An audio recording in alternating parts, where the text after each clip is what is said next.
பகவானின் பதமலர் இரண்டும் எங்கள் வலம்புரி நாயகன் வலக்கையின் கீழே புத பகவானின் பதமலர் இரண்டும் எங்கள் வலம்புரி நாயகன் வலக்கையின் கீழே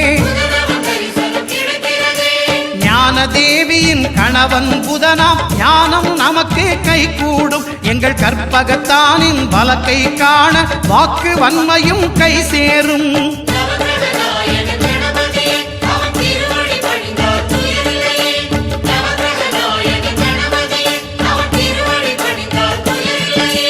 ஒன்பது கோளும் ஒன்றாய் காண அங்கு கற்பகம் என்னும் கடவுளின் மெய்யில்